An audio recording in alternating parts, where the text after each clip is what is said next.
வணக்கம் நேர்களே, நீங்கள் இணைந்திருப்பது ட்ரூத் தமிழ் கனடாவினுடைய கனடிய தமிழ் செய்திகளின் தொகுப்புடன். கடந்த 24 மணி நேரத்தில் கிடைக்கப்பெற்ற முக்கியமான கனடிய தமிழ் செய்திகளை தான் இந்த வீடியோவில் பார்க்க இருக்கின்றோம். இதுவரைக்கும் சேனலை சப்ஸ்கிரைப் செய்யாத நேர்கள் இருந்தால் இப்போதே சப்ஸ்கிரைப் செய்து கொள்ளுங்கள். தொடர்ச்சியாக விரிவான செய்திகளை பார்க்கலாம். முதலாவது விடயம் பார்த்தோமாக இருந்தால், டொரண்டோவினுடைய மேயர் ஒலிவியா சாவ் மற்றும் நகர கவுன்சிலர் பவுல் ஐன்ஸ்லி இருவரும் கருத்தொருமித்து வரவிருக்கின்ற 2026 ஆண்டு FIFA உலகக்கோப்பை கால்பந்து போட்டியின் போது அமெரிக்க குடிவரவு மற்றும் சுங்க அமலாக்க பிரிவினுடைய எந்த ஒரு தலையீடும் அங்கே அதிகாரப்பூர்வமாக எதிர்க்கப்பட வேண்டும் என்கின்ற தீர்மானத்தை தாக்கல் செய்திருக்கிறார்கள். இதற்கான வாக்கெடுப்பு அடுத்த வாரம் நடைபெற இருக்கின்றது. அமெரிக்காவில் ICE அமைப்பினுடைய செயல்பாடுகள் மற்றும் அதன் முன் வரலாறு புலம்பெயர்ந்த சமூகத்தினரிடையே பெரும் அச்சத்தையும் பதற்றத்தையும் ஏற்படுத்தியுள்ளதாக மேயர் சுட்டிக்காட்டியிருக்கின்றார். உலகளாவிய பன்முகத்தன்மையை கொண்டாடும் ஒரு மாபெரும் விளையாட்டு திருவிழாவில் இத்தகைய அமைப்பின் பிரசன்னம் பார்வையாளர்கள் மற்றும் உள்ளூர் வாசிகளிடையே ஒருவித அச்சுறுத்தலை உருவாக்கும் என்று அவர் வாதிட்டார். இந்த தீர்மானத்தின் மூலம் நகர நிர்வாக ஊழியர்கள் ICE அமைப்புடன் ஒத்துழைப்பதை தவிர்க்குமாறு அறிவுறுத்தப்படுவார். மேலும் கனடாவின் மத்திய பொது பாதுகாப்பு அமைச்சர், வெளியுறவுத்துறை அமைச்சர் மற்றும் ஒன்டாரியோவினுடைய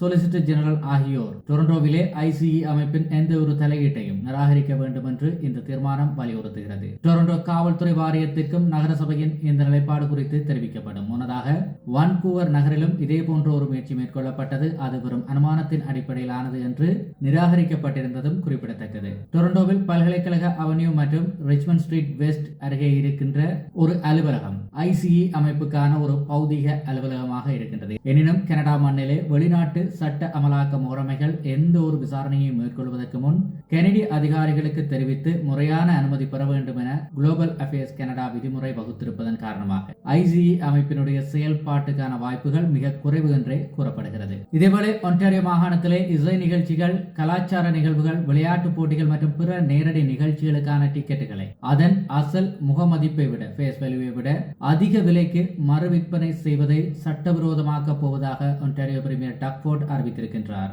இதற்காக 2017 ஆண்டின் டிக்கெட் விற்பனை சட்டத்திலே திருத்தம் கொண்டுவரப்பட இருக்கின்றது. ரோஜர்ஸ் சென்டரிலே நடைபெற்ற ப்ளூ ஜேஸ் அணியின் 2025 உலகத்தொடர் ஆட்டங்களின் போது நின்று கொண்டு பார்க்கின்ற இருக்கைகள் கூட சுமார் $2,000 பிரீமியம் இருக்கைகள் பல்லாயிரக்கணக்கான டாலர்களுக்கும் மறுவிற்பனை செய்யப்பட்டதன் காரணமாக மக்கள் மத்தியிலே பெரும் அதிருப்தி நிலை ஏற்பட்டது. அதே போல டெய்லர் ஸ்விஃப்டினுடைய டொரண்டோ இசை நிகழ்ச்சிகளின் போதும் இதே போன்ற புகார்கள் எழுந்தது. முன்னதாக 2019 ஆண்டில் முகமதிப்பை விட 50% மட்டுமே அதிகமாக விற்கலாம் என்கின்ற விதியை நடைமுறைப்படுத்த முடியாது என்று கூறி மாகாண அரசு ரத்து செய்திருந்தது. ஆனால் அக்டோபர் 2025க்குள் இது குறித்து மறுபரிசீலனை செய்யப்படும் என டக்ஃபோர்ட் ஏற்கனவே உறுதியளித்திருந்தார். அதன்படி இந்த புதிய தடைக்கான சட்ட முன்வடிவு வருகின்ற நாட்களில் அறிமுகப்படுத்தப்பட இருக்கின்றது. மார்ச் 26ஆம் தேதி அன்று வெளியிடப்படவிருக்கின்ற மாகாண பட்ஜெட்டிலும் இது சேர்க்கப்படும் என்று தெரிவிக்கப்பட்டிருக்கின்றது. டிக்கெட்டுகளின் மறு விற்பனை விலையை தாங்கள் நிர்ணயிப்பதில்லை என்று குறிப்பிட்டிருக்கின்ற டிக்கெட் மாஸ்டர் நிறுவனமானது ஆஸ்திரேலியா மற்றும் ஐக்கிய ராஜ்யம் போன்ற நாடுகளில் உள்ள இத்தகைய கடுமையான சட்டங்களுக்கு தாங்கள் ஏற்கனவே இணங்கி நடப்பதாக தெரிவித்திருக்கின்றது. இதேவேளை அடுத்த முக்கியமான செய்தியை பார்த்தமாக இருந்தால் நேர்களே, அமெரிக்கா மற்றும் இஸ்ரேல் இணைந்து ஈரானுடன் நடத்தி வருகின்ற போர் தீவிரமடைந்திருக்கின்ற நிலையிலே ஈராக்கில் முகாமிட்டிருந்த நேட்டோ படைகளுடன் சேர்ந்து கனடிய ஆயுதப்படை வீரர்களும் பாதுகாப்பாக திரும்ப பெறப்பட்டுள்ளனர். ISIS பயங்கரவாதிகளை எதிர்கொள்ள ஈராக்கிய படைகளுக்கு உதவும் நோக்கிலே 2018 ஆண்டு தொடங்கப்பட்ட போர் அல்லாத ஆலோசனை பணியான மிஷன் இராக் திட்டத்திலே பணியாற்றிய அனைத்து நேட்டோ வீரர்களும் ஐரோப்பாவில் உள்ள நேபிள்ஸ் கூட்டுப்படை கட்டளை மையத்திற்கு பாதுகாப்பாக மாற்றப்பட்டிருக்கிறார்கள். கனடிய ராணுவ வீரர்கள் மற்றும் சிவிலியன்கள் என அனைவரும் பாதுகாப்பாக இருப்பதாக கனடிய பாதுகாப்பு அமைச்சர் டேவிட் மெக்யூண்டி உறுதிப்படுத்தியிருக்கின்றார். சர்வதேச சட்டங்களை அனைத்து நாடுகளும் மதிக்க வேண்டும் என்று வலியுறுத்திய அவர், நேட்டோ நட்பு நாடுகளுடன் இணைந்து சர்வதேச அமைதியை காப்பதில் கனடா உறுதியாக உள்ளதாகவும் தெரிவித்தார். தற்போதைய போர் நடவடிக்கைகளை திட்டமிடுவதில் கனடாவுக்கு எவ்வித தொடர்பும் இல்லை என தேசிய பாதுகாப்புத்துறை தெளிவுபடுத்தியிருக்கின்றது. மார்ச் 5ஆம் தேதி நிலவரப்படி சுமார் 200 கனடிய வீரர்கள் மத்திய கிழக்கிலே 6 வெவ்வேறு நடவடிக்கைகளில் ஈடுபட்டிருந்தனர். இவர்களில் சிலர் அப்பகுதிக்குள்ளேயே வேறு இடங்களுக்கும் சிலர் கனடாவுக்கும் மாற்றப்பட்டிருக்கிறார்கள். பிப்ரவரி 28 அன்று ஈரானின் மீது அமெரிக்க இஸ்ரேலிய வான்வழி தாக்குதல்கள் தொடங்கியதை தொடர்ந்து ஈராக்கில் உள்ள பிரிட்டன், பிரான்ஸ் மற்றும் இத்தாலிய தளங்கள் மீது ஈரான் நடத்திய பதிலடி தாக்குதலுக்கு பிறகுதான் இந்த திரும்ப பெறும் நடவடிக்கை மேற்கொள்ளப்பட்டிருக்கின்றது. இதற்கிடையே வெள்ளிக்கிழமை இரவு இராணுவ நடவடிக்கைகளை குறைப்பது குறித்து தனது நிர்வாகம் பரிசீலித்து வருவதாக அமெரிக்க அதிபர் டொனால்ட் ட்ரம்ப் சமூக வலைதளத்திலே முதலே பதிவிட்டிருந்ததும் குறிப்பிடத்தக்கது. இதேவேளை புதிய ஒரு கருத்து கணிப்பு முடிவு ஒன்று வந்திருக்கின்றது நேயர்களே. அதாவது ஆங்கஸ் ஸ்ட்ரீட் தேசிய கருத்து கணிப்பின்படி லிபரல் கட்சியானது தற்போது 44% வாக்குகளுடன் இருக்கிறது. 36% வாக்குகளை பெற்றிருக்கின்ற, அதாவது கருத்து கணிப்பிலே 36% வாக்குகளை பெற்றிருக்கின்ற கன்சர்வேட்டிவ் கட்சியை விட கணிசமாக இது முன்னிலையில் இருக்கின்றது. இருப்பினும் ஈரான் போர் காரணமாக பணவீக்கத்தின் நிலைப்பாடு தலைகீழாக மாற்றப்பட்டது. ஒரே மாதத்திற்குள் பெட்ரோல் விலை 20%க்கும் மேலாக உயர்ந்திருப்பதால் வாழ்க்கை செலவு அதிகரிப்பே நாட்டினுடைய முக்கிய பிரச்சனை என 60% கனேடியர்கள் கருதுகிறார்கள். பிரதமர் மார்க் கார்னியினுடைய ஆதரவு நிலை 59% இருக்கின்றது. இது 4 புள்ளிகள் சரிவாக இருக்கின்றது. ஈரான் மோதல் விவகாரத்திலே அவரது நிலையற்ற அணுகுமுறையே இதற்கு முக்கிய காரணமாக கூறப்படுகிறது. ஆரம்பத்தில் அமெரிக்க இஸ்ரேலிய தாக்குதல்களை ஆதரித்த அவர் பின்னர் அந்த ஆதரவுக்கு நிபந்தனைகளை விதித்தார். மேலும் இராணுவ பங்கேற்பு குறித்த கேள்விகளுக்கு முதலில் மலுப்பலாக பதிலளித்துவிட்டு பின்னர் கனடா ஒருபோதும் பங்கேற்காது என நாடாளுமன்றத்தில் உறுதியாக தெரிவித்தார். அதேவேளை கன்சர்வேட்டிவ் தலைவர் பியர் பொலிவுரை மீதான அதிருப்தி நிலை 59% தொடர்கிறது. பிரிட்டிஷ் கொலம்பியா, ஒன்டாரியோ, கியூபெக் மற்றும் அட்லாண்டிக் கனடாவிலே லிபரல்கள் முன்னிலை வகிக்க அல்பர்டா மற்றும் சஸ்கட்செவன் ஆகிய இடங்களிலே கன்சர்வேட்டிவ் கட்சியினுடைய ஆதரவு 2 மடங்கு அதிகரித்திருக்கிறது. நிதி நெருக்கடியில் சிக்கியிருக்கின்ற கனேடியர்கள் கன்சர்வேட்டிவ்களை ஆதரிக்க அதிக வாய்ப்பு இருப்பதன் காரணமாக எரிசக்தி விலைகள் மேலும் உயர்ந்தால் அது அரசியல் ரீதியாக பெரும் தாக்கத்தை ஏற்படுத்தும் என்று சொல்லி இந்த அறிக்கை, அந்த ஆர்கனைசேஷனுடைய அறிக்கை சுட்டிக்காட்டி இருக்கின்றது. இது அரசியல் ரீதியாக உற்று நோக்க வேண்டிய ஒரு விடயமாக இருக்கின்றது. இதேவேளை நேட்டோ நட்பு நாடுகள் மீது அமெரிக்க அதிபர் டொனால்ட் ட்ரம்ப் தொடர்ந்து ஆத்திரமூட்டும் வகையிலான விமர்சனங்களை முன்வைத்தாலும் அமெரிக்காவுடனான உறவை கனடா துண்டித்துக் கொள்வது சாத்தியமற்றது என வெளியுறவு கொள்கை வல்லுநர்கள் எச்சரித்திருக்கிறார். ட்ரம்பின் தொடர்ச்சியான வர்த்தக வரி அச்சுறுத்தல்கள், கனடாவை இணைத்துக் கொள்வது குறித்த அவரது சர்ச்சைக்குரிய கருத்துக்கள் மற்றும் ஈரான் மோதலிலே அவரது தீவிர ஆர்வம் ஆகியவற்றுக்கு மத்தியிலும் இந்த பகுப்பாய்வு வெளியாகி இருக்கின்றது. கனடாவிற்கும் அமெரிக்காவிற்கும் இடையே இருக்கின்ற ஆழமான பொருளாதார மற்றும் பாதுகாப்பு சார்புத்தன்மை காரணமாக உறவை துண்டிப்பது என்பது முற்றிலும் நடைமுறைக்கு சாத்தியமற்றது என்று ஆய்வாளர்கள் வாதிடுகிறார்கள். எனவே இறையாண்மையை நிலையாட்டுவதற்கும் வாஷிங்டனுடனான அத்தியாவசிய உறவுகளை பேணுவதற்கும் இடையே ஒரு கவனமான பாதையை தேர்ந்தெடுத்து இராஜதந்திர மற்றும் வர்த்தக வழிகள் மூலமாக இருதரப்பு ஈடுபாட்டை கனடா தொடர வேண்டும் என்றும் அதே நேரத்தில்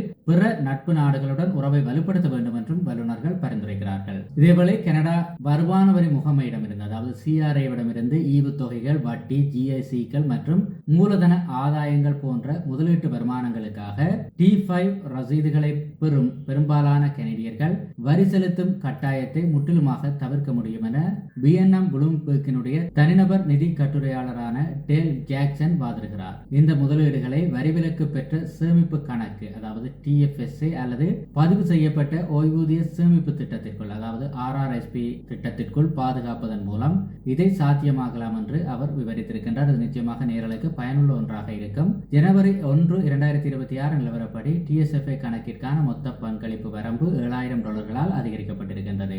2009ஆம் ஆண்டு TSFA அறிமுகப்படுத்தப்பட்டதிலிருந்து இதுவரை எந்த பங்களிப்பும் செய்யாத தகுதியுள்ள முதலீட்டாளர்கள் இப்போது மொத்தமாக $1,09,000 வரை முதலீடு செய்யவும் வாய்ப்பு பெற்றிருக்கிறார்கள். மேலும் பயன்படுத்தப்படாத வரம்புகள் அடுத்த ஆண்டுகளுக்கு எடுத்துச் செல்லப்படும். 2026ஆம் ஆண்டிற்கான RRSP பங்களிப்பு வரம்பு முந்தைய ஆண்டின் வருமானத்தின் 18% அதிகபட்சமாக $33,810 வரை RRSP பங்களிப்புகளிலே தற்போதைய வரிக்குரிய வருமானத்தை குறைப்பதற்காக முதலிட முடியும். ஆனால் பணத்தை எடுக்கும் போது வரி விதிக்கப்படும். அதே சமயம் TSFA பொறுத்தவரையிலே இங்கே இன்வெஸ்ட்மெண்ட் குரோத் மற்றும் பணத்தை வித்ட்ரோ செய்கின்ற 2 நேரத்திலுமே முற்றிலுமாக வரி இல்லாமல் அது கிடைக்கப்பெறும்.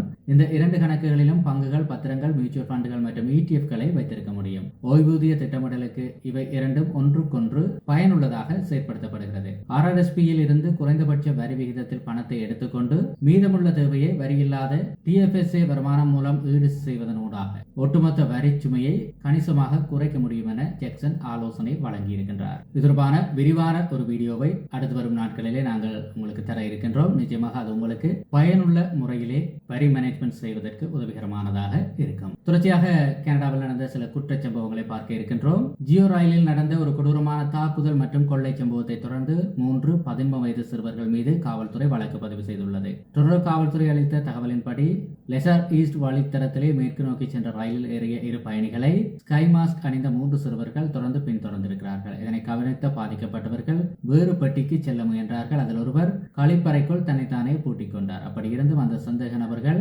அவர்களை விடாமல் பின்தொடர்ந்திருக்கிறார்கள். ரயில் ரூஜ்ஹில் நிலையத்தை வந்தடைந்ததும் கழிப்பறையிலிருந்து வெளியே வந்த நபர் மீதும் மற்றொருவர் மீதும் அந்த சிறுவர்கள் கொடூரமாக தாக்குதல் நடத்தி அவர்களின் உடைமைகளை திருடியிருக்கிறார்கள். பின்னர் இருவரையும் ரயிலில் இருந்து நடைமேடைக்கு வலுக்கட்டாயமாக தள்ளியிருக்கிறார்கள்.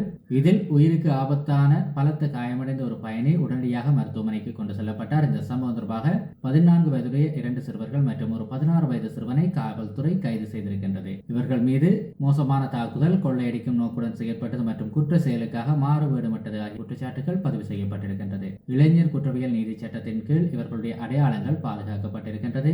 இந்த சம்பவத்தை யாரேனும் காணொலியாக பதிவு செய்திருந்தால் காவல்துறையை தொடர்பு கொள்ளுமாறு பொதுமக்களிடம் கோரிக்கை விடுக்கப்பட்டிருக்கின்றது. இதேவேளை ஜிடிஏவில் நடந்த 2 வெவ்வேறு இலக்கு வைக்கப்பட்ட துப்பாக்கிச்சூடு மற்றும் கொலை சம்பவங்கள் தொடர்பாக எட்மண்டனை சேர்ந்த 19 வயதான ஐசாயா தோமஸ் பெட்சர் என்பவர் கால்கரியிலே வைத்து கைது செய்யப்பட்டிருக்கின்றார். கால்கரி காவல்துறையினுடைய தப்பியோடியவர்களை தேடுகின்ற சிறப்பு படையினர், அதாவது ஃபியூகிட்டிவ்ஸ் டீம், கடந்த வியாழக்கிழமை பெட்சரை கண்டுபிடித்ததை தொடர்ந்து ஜோக் பிராந்திய காவல்துறை மற்றும் டொரண்டோ காவல்துறை கடந்த வெள்ளிக்கிழமை அன்று இந்த கைதை அதிகாரப்பூர்வமாக அறிவித்திருக்கிறார். அடுத்த முக்கியமான செய்தியை பார்த்தமாக இருந்தால், அரோரா பகுதியிலே பட்டப்பகலில் முன் அறிமுகம் இல்லாத 3 வெவ்வேறு பெண்களை அணுகி பாலியல் நோக்கத்திற்காக அவர்களை தகாத முறையிலே அத்துமீறியதாக 27 வயதான நபர் ஒருவரை ஜோக் பிராந்திய காவல்துறை கைது செய்திருக்கின்றது. இந்த அதிர்ச்சியூட்டும் சம்பவங்கள் கடந்த வியாழக்கிழமை மதியம் 12 மணி முதல் 4 மணி வரை அரோராவில் இருக்கின்ற யங் ஸ்ட்ரீட் மற்றும் வெலிங்டன் ஸ்ட்ரீட் பகுதியிலே தொடர்ச்சியாக அரங்கேறி இருக்கின்றது. புகார்களின் அடிப்படையில் உடனடியாக சம்பவ இடத்துக்கு விரைந்த காவல்துறையினர் சந்தேக நபரான இதன் சிமித் என்பவரை எவ்வித எதிர்ப்புமின்றி அருகிலேயே வைத்து கைது செய்தார்கள். அரோராவை சேர்ந்த அவர் மீது தற்போது 3 பாலியல் வன்கொடுமை குற்றச்சாட்டுகள் பதிவு செய்யப்பட்டிருக்கின்றது. இதேபோல் அவர் வேறு யாரையாவது சீண்டலுக்கு உள்ளாக்கி இருக்கலாம் என சந்தேகிக்கின்ற காவல்துறையினர்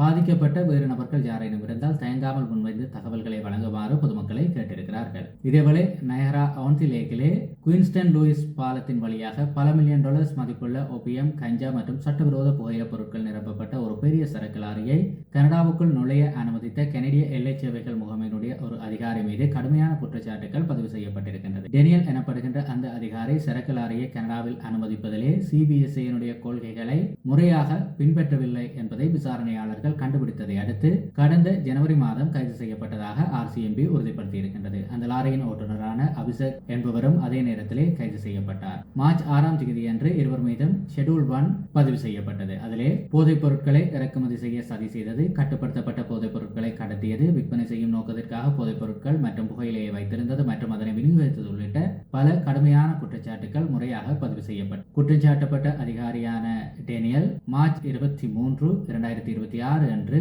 ஒன்டாரியோவின் வெலன் நீதிமன்றத்திலும் ஓட்டுநர் அபிஷேக் ஏப்ரல் 9 அன்றும் ஆஜர்படுத்தப்பட இருக்கிறார்கள்.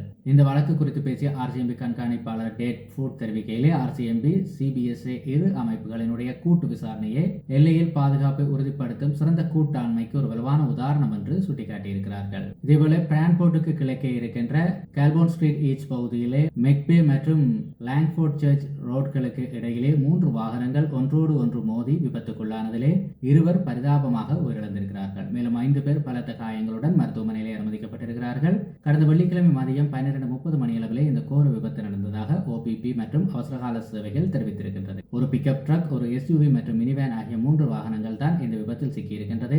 விபத்தில் சிக்கிய மினிவேனை ஓட்டி வந்த 38 வயது ஓட்டுநரும் அவருடன் பயணித்த 16 வயது பயணியும் சம்பவ இடத்திலே உயிரிழந்ததாக அறிவிக்கப்பட்டிருக்கின்றது. எஸ்யூவி வாகனத்தின் ஓட்டுநர் மற்றும் அதில் பயணித்த 3 அத்துடன் பிக்கப் ட்ரக்கினுடைய ஓட்டுநர் ஆகிய 5 பேரும் உயிருக்கு ஆபத்தில்லாத காயங்களுடன் மருத்துவமனைக்கு கொண்டு செல்லப்பட்டிருக்கிறார்கள். இதேவேளை வசந்த காலத்தின் முதல் நாளான வெள்ளிக்கிழமை அன்று ஜிடிஏயின் பெரும் பகுதிகளில் எதிர்பாராத விதமாக பனிப்பொழிவு, ஐஸ் பெலட் மற்றும் உறைபனி மழை ஆகியவை கொட்டி தீர்த்தது. வானிலை குறித்து டொரண்டோவிற்கு சிறப்பு எச்சரிக்கை விடுக்கப்பட்டிருந்த நிலையிலே ஜோக், பீல் மற்றும் ஹால்டன் ஆகிய பிராந்தியங்களுக்கு உறைபனி மழைக்கான கடும் எச்சரிக்கை விடுக்கப்பட்டிருந்தது. வெள்ளிக்கிழமை மதியத்திற்கு பிறகு இந்த நிலை மாறி வழக்கமான மழை பெய்யும் என்றும் அதிகபட்ச வெப்பநிலையாக 6 டிகிரி செல்சியஸ் இருக்கும் என்றும் எதிர்பார்க்கப்பட்டது.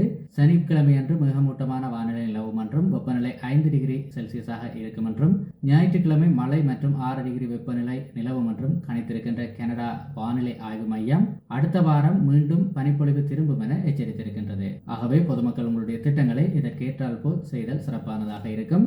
இத்துடன் இன்றைய நாளுக்கான செய்திகளினுடைய தொகுப்பு முடிவுக்கு வருகிறது. நேயர்களே, தொடர்ச்சியாக கனடிய செய்திகளை பெற்றுக்கொள்ள சேனல் மறக்காமல் சப்ஸ்கிரைப் செய்திருப்பதோடு நம்முடைய கனடிய செய்திகளுக்கான வாட்ஸ்அப் குழுவில் இணைந்திருப்பதை உறுதிப்படுத்திக் கொள்ளுங்கள். நன்றி.